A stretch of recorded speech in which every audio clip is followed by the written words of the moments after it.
Hello dear students, I hope you all have learned previous topics related to the formatting.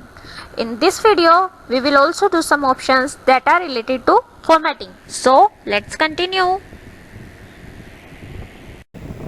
So, students, I have opened MS Word. क्योंकि हम MS Word में formatting कर रहे थे तो मैंने MS Word open किया है.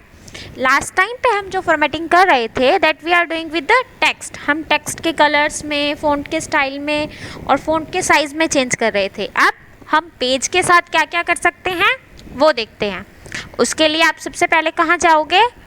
पेज लेआउट टैब पे. This is the page layout tab. जब पेज लेआउट टैब पे आप जाते हैं तो सबसे पहला ऑप्शन है मार्जिन का, कि आपको कितना मार्जिन देना है, from top, from bottom, from left and from right.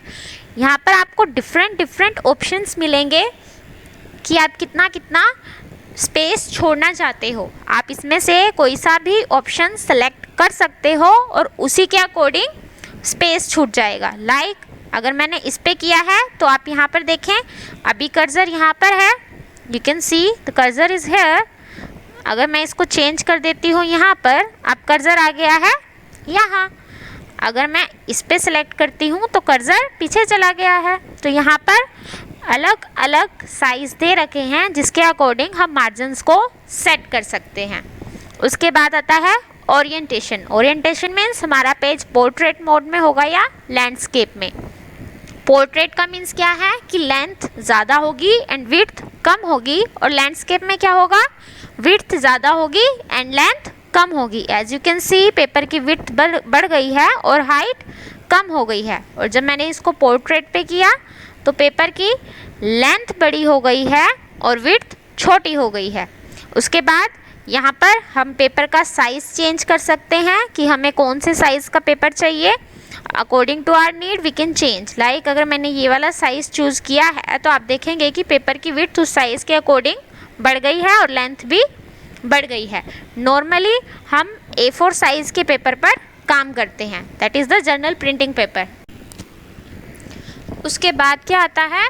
Column break. Column break में क्या होता है कि हम यहाँ पर देखते हैं कि हमें कितने कॉलम्स बनाने हैं हमारे पेज पे. लाइक अगर मैं 3 कॉलम्स पे क्लिक कर देती हूँ तो हमारा पेज 3 पार्ट्स में डिवाइड हो जाएगा. 1, that is 2 and that is 3 equal parts में हमारा पेज डिवाइड हो गया है. अब क्या कर रही हूँ मैं? इसमें लिख रही हूँ. जैसे ही ये लास्ट तक पहुँचेगा, लास्ट तक पहुँचने के बाद क्या करेगा? ये नेक्स्ट कॉलम से शुरू करेगा. देन जब इस कॉलम का लास्ट आ जाएगा तो ये थर्ड कॉलम में चला जाएगा. ऐसे ही जितने भी कॉलम्स में हमने हमारे पेज को डिवाइड किया हुआ होगा उतने कॉलम्स में ये लिखता रहेगा. तो कॉलम्स हम यहाँ से चेंज कर सकते हैं. 1, 2, 3 लेफ़्ट राइट इसमें दिया हुआ है, तो हम अपने अकॉर्डिंग उसको कर सकते हैं. उसके बाद आ जाता है इंडेंट. इंडेंट का मीन्स क्या होता है? स्पेस देना, टेक्स्ट को आगे या पीछे करना. जैसे कि मैं यहाँ से अगर इसको कम कर रही हूँ तो ये स्पेसिंग इस साइड होता जा रहा है, मीन्स लेफ़्ट साइड में जाता जा रहा है. और अगर मैं इसको इंक्रीज़ कर रही हूँ तो ये राइट साइड में जाता जा रहा है. ऐसे ही राइट एंड लेफ़्ट का होता है कि ये जो सेट होते हैं, ये आप यहाँ पर देख रहे हैं इस बॉक्स को, दैट इज़ इंडेंट. इधर से भी और इधर से भी हम इसको चेंज कर सकते हैं. देखो मैं अगर इसको यहाँ से चेंज कर रही हूँ राइट वाले को तो ये चेंज हो रहा है. मीन्स हमारा टेक्स्ट यहाँ तक आने के बाद नेक्स्ट लाइन में चला जाएगा. हमारा टेक्स्ट यहाँ से शुरू होगा और नेक्स्ट लाइन में चला जाएगा. तो इंडेंट क्या करते हैं? हमारे जो टेक्स्ट होता है उसकी पोजीशन को सेट करते हैं कि उसकी पोजीशन कहाँ रहेगी.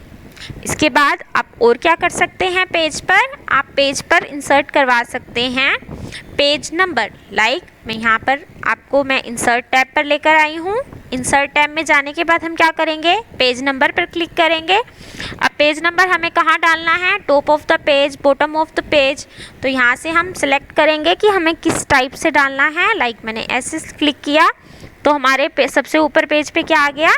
Page number. वहीं अगर मैं बॉटम में करती इसका तो क्या होता? इंसर्ट पे गई, इंसर्ट पे जाने के बाद पेज नंबर पे मैंने किया बॉटम ऑफ द पेज. तो बॉटम में हमें कहाँ चाहिए? बिल्कुल नीचे, तो ये यहाँ पर बिल्कुल नीचे आ गया है। इसके साथ और क्या आया है, जैसा ही आपने देखा कि यहाँ पर फुटर लिखा हुआ आ रहा है, और जब हमने टॉप पे ऐड किया था तो यहाँ पर हेडर लिखा हुआ आया। Header and footer, header and footer किस लिए होते हैं कि अगर हमें हमारे पेज पे कुछ भी एक्स्ट्रा इन्फॉर्मेशन इंसर्ट करवानी है, like page number, date and time, जो भी हम इंसर्ट करवाना चाहते हैं वो इंसर्ट हो जाएगा। लाइक मैं यहाँ पर डेट एंड टाइम इंसर्ट करवा रही हूँ, तो मैंने हेडर पे क्लिक किया, देन डेट एंड टाइम पे क्लिक किया, चूज़ किया किस टाइप का फॉर्मेट डेट में हमें चाहिए, ओके पे क्लिक कर दिया तो वो आ जाएगा।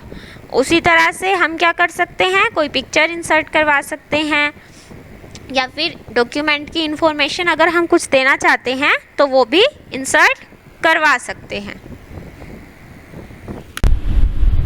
I hope these options are clear to